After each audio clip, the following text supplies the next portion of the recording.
Hello guys! Good morning, good afternoon all over the world! 3 days na lang guys, Christmas na! Kumusta ang pagpe-prepare natin sa ating mga tindahan guys? Sa mga tindahan nyo, kumusta ang preparation nyo sa mga item na mabebenta ngayong Christmas at New Year season?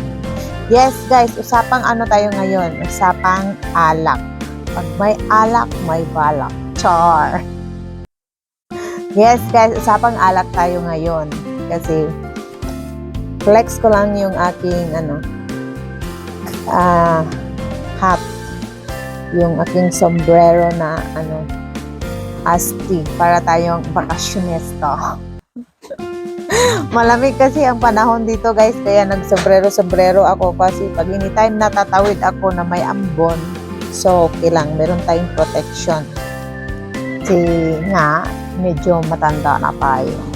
Kaya madali na tayong may ibang nararamdaman. Yes guys, back to topic tayo ngayon. Araw na ito, so usapang alak tayo. Kung anong mga alak ang aking binebenta dito sa aking tindahan. So, una tayo sa araw-araw na nabebenta. Hindi siya nalalaos. So, hindi itong mga alak na ito, hindi ito sponsor, hindi ito for advertise. Pag-usapan lang natin ang mga alak na nabebenta sa ating tindahan at mostly yung mga alak na nabebenta na mga alak na hindi gumagalaw noon at gumagalaw ngayon. Nabebenta ngayong Christmas at darating na New Year. Yes guys. So dito tayo first sa very sellable item na alak. Dahil araw-araw siyang hinahanap-hanap. O hinahanap kita, gin. Ang gin bilog, ang number 1 dito sa aking tindahan. So, hindi ko na maipakita lahat guys, kasi marami naman tayong iba't ibang klaseng alak. So, ito lang yung mga papakita ko sa inyo, pero ito-tour ko kayo mamaya. Charo tour, parang malaki ba ang ating alak section? Konti lang naman guys. So, dito tayo sa gin bilog. Ito si gin bilog guys, araw-araw talaga to siya nabebenta. Hindi lang kay isang bote, 2, 3, 4, 5, 6, 7. Yun ang mga sa isang araw. Nabebenta ito siya. Si gin bilog. Mayroon din siyang 4x4 pero mayroon ako sa akin pero ilang bote lang kasi kung may maghanap lang siya guys. So, hindi natin pag-usapan muna yung presyo guys kasi i-check ko pa siya sa ito talaga is ko dito pala 65 pero yung iba dito na i-reveal ang price. Char. Meron tayong iiba natin ang ating video sa mga price ng alak guys. Ang pag-usapan muna natin kung ano-anong mga alak ang binibenta ko dito sa ating tindahan at anong alak ang mabebenta ngayong Christmas at New Year. So, next is si Mojito. GSM Blue Mojito flavor. Lime. Lime siguro ito siya kasi parang may kalamansi. Ewan ko, hindi ko pa to siya natitikman guys, pero parang may balak. May balak na tikman. To si Mojito. Nag-order ako kay Victoria Store, kay Sisi Victoria. Kung alam nyo, si Sisi Victoria, yung kapitbahay ko, na friend ko, na kalugaran ko. At meron din siyang YouTube channel. Subscribe nyo, Victoria Mix Vlog. Order ako sa tindahan niya ng 10 bote kasi yung dati kong naka-stock na display dito is ubos na po. Yes po. ubos na siya kasi maraming bumili ng alak yung mga party, Christmas party. Yes, kaya ubos na ang ating mojito. Kaya nag-order ako ng 10 for Christmas.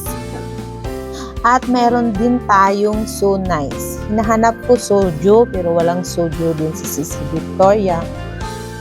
At paubos na din ang ating soju. Natira na lang ng 3. 3 bote na lang ang tira or 4 guys. Kaya at least kahit pa paano maka-order pa tayo bukas. Soju or So Nice. At meron din tayong pang mayaman na Fondador Light. Yes guys, ito si Fondador. Ito si Fondador guys, nabebenta lang talaga ito siya pag may mga okasyon. Birthday, mga anniversary, mga like Christmas, New Year. Yes, ito lang talaga siya gumagalaw. Pero yung basic na araw or hindi siya. Gin ang nabebenta. Ito siya.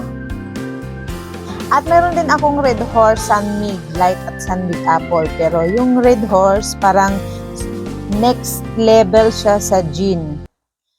Bilog. Pero yung Sunmig Light, yun nga yung pag may mga okasyon ng pang tropa-tropa lang, mga bagets-bagets, yung mga Sunmig Light at Apple. At meron din tayong Alfonso Light, pang mayaman again. Yes guys.